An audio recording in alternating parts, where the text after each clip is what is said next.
Friends, do you know what happens behind the scenes when you call or invoke a function?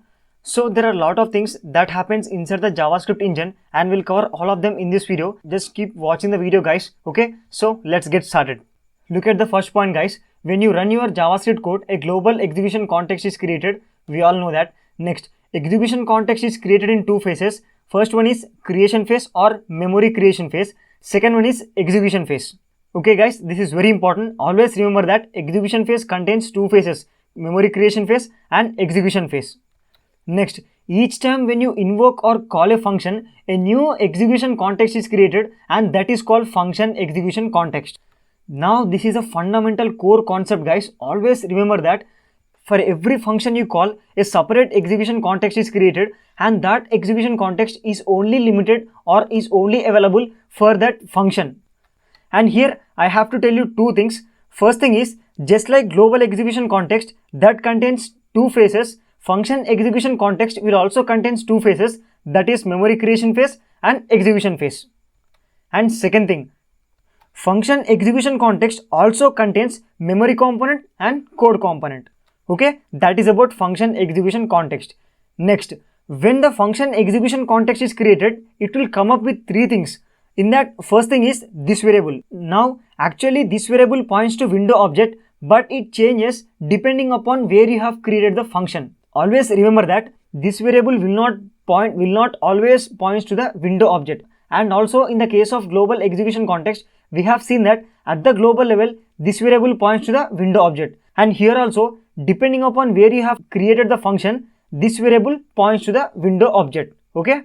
And the second thing we have is arguments object. So just like the name says, this object will store all the arguments that you pass to a function when you are calling that function. Okay, so that is about arguments object. Next thing we have is outer environment. Now what is this outer environment? Guys, it is a pointer or link to the outer environment. Now what is mean by that? Let me show you that guys. I'll go to app.js. So here let's take a variable. I'll call it as my name, and that will be equal to Srikanth, and let's close this, and again let's take a function and let's call it as a, simply a, and let's open that. Here let's write console.log, and here let's write hello and give a space, and after that let's concatenate that my name.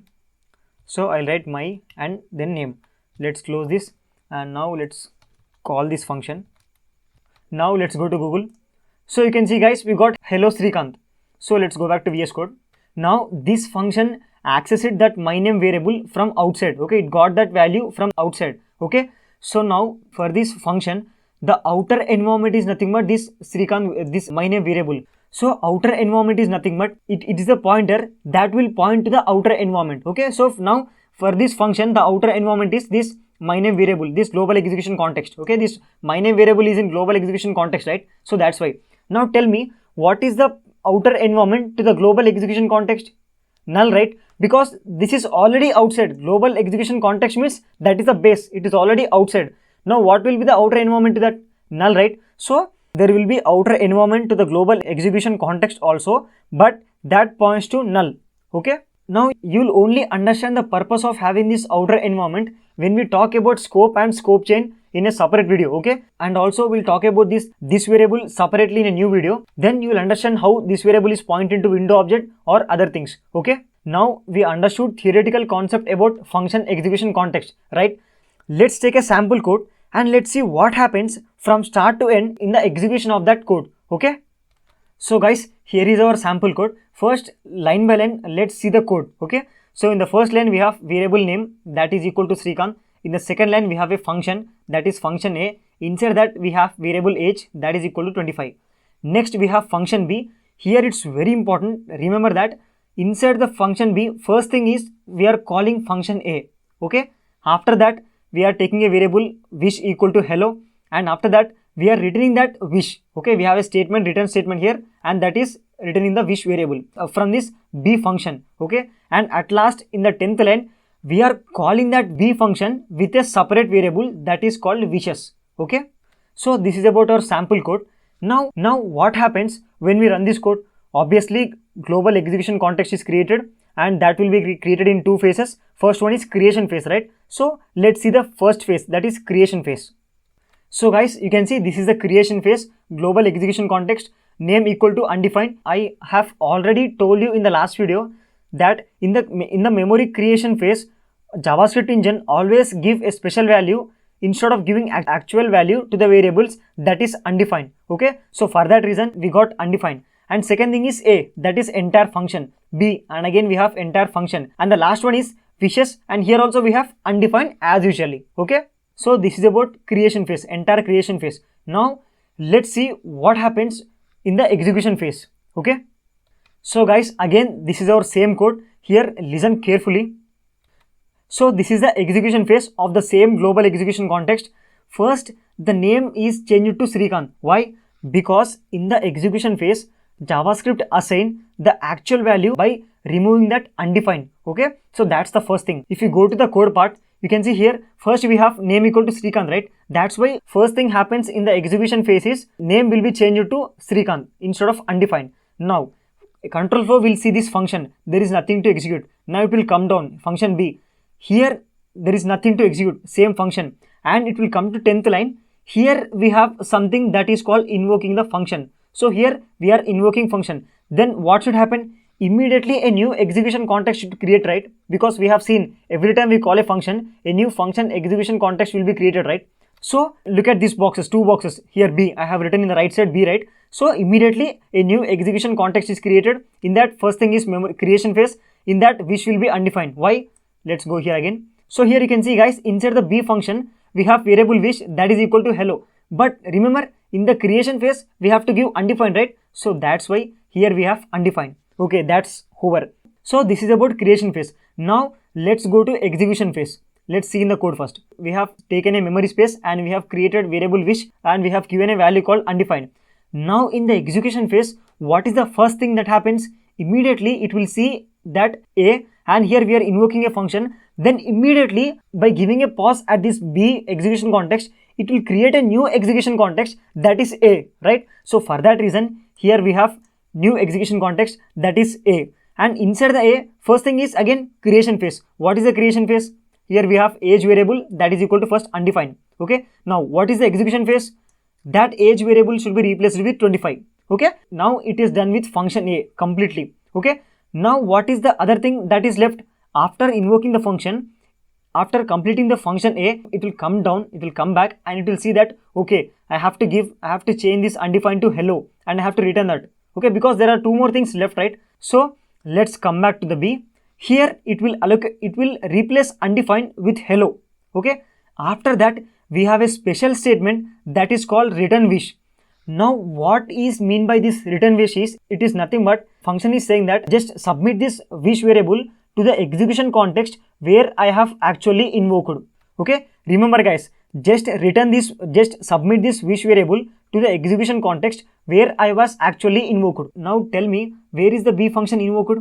Here, right, inside the global execution context, right? So that's why instead of undefined, here we'll get the value of hello. You can read that here. Please go back to where, actually it is not where, please go back to execution context where I am actually invoked. Where it is invoked? In the global execution context. Okay, that means this B function is also done, its work is done. Now again it will see if anything is left. Nothing is left, right? So JavaScript engine has executed all of the things. Okay, now let me tell you why these numbers. Here this is the first one because global execution context is created, and this is the second half. Why this is second half? Because in the execution phase, immediately by pausing, it will create a new execution context for the A function, right? So for that reason here I have taken 2.5 and after that 3, because it will finish the task of this A function, right? That's why. And after that at the end it will come back to the B execution context and it will finish the remaining tasks that are present in the B execution context. That's it guys, that's how it works. Now we'll get a question. Here in our sample code we have only 2 functions, but in real world scenario we'll have hundreds of functions, right?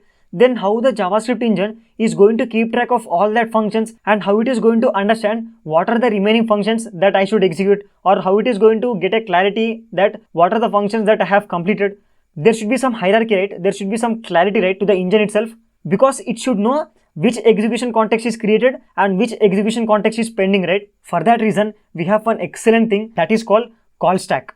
Just look at here guys, the same thing is taken here, but this green container, whatever you're seeing, that is called call stack or execution context stack or control stack or program stack or runtime stack. So to have that clarity, JavaScript always maintains a call stack, and inside the call stack, the first execution context will be global execution context, and that's the reason we call that as base execution context. Now I hope you understood why it is called base execution context. Okay, you can see guys, the same thing happens here. First global execution context is created and name is changed to Srikanth, and immediately it will see that B is called and it will create B execution context, and after that it will see that A is invoked inside the B, and again it will create A execution context. It will finish all that work of that A execution context, and again it will come back to the B execution context, and it will finish the remaining tasks of B execution context. Okay, that is nothing but returning the wish value to the wishes variable inside the global execution context.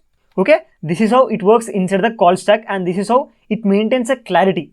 Okay, and now the question is, what happens after this? What happens after finishing all the execution context one by one?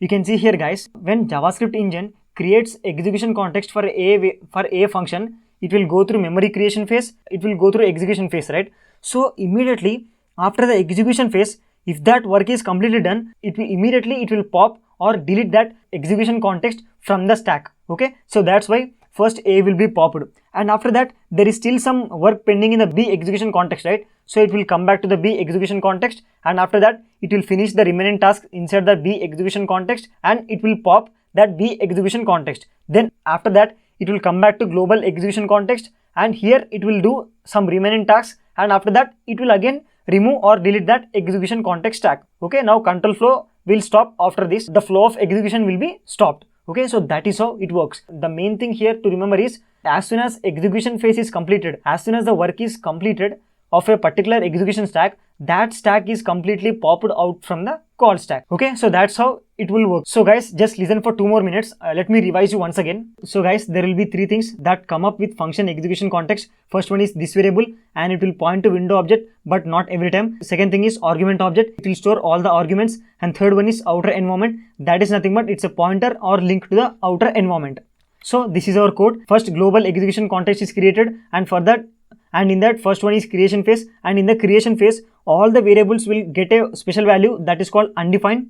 After that, engine will go to execution phase. In the execution phase, first it will assign the value name equal to Srikanth, and after that it will see this wishes equal to B. That means we are invoking the B function. Then immediately a new execution context is created for the B function, that is you can see here. And again for the B execution context, first one is creation phase. In the creation phase there is wish variable inside the B function, hence wish equal to undefined. Okay, and again engine will go to execution phase. In the execution phase, the first line it encounters is invoking the A function, hence immediately it will pass that execution context. It will immediately invoke A execution context. Okay, after that there is age variable inside the A function, age equal to undefined in the creation phase, and then it will go to execution phase, and inside that age equal to 25. So A execution context is done, that work is done. Again engine will come back to the B execution context. It will now change wish equal to hello. After that it will see return wish. That means it will take that wish variable and it will go to the execution context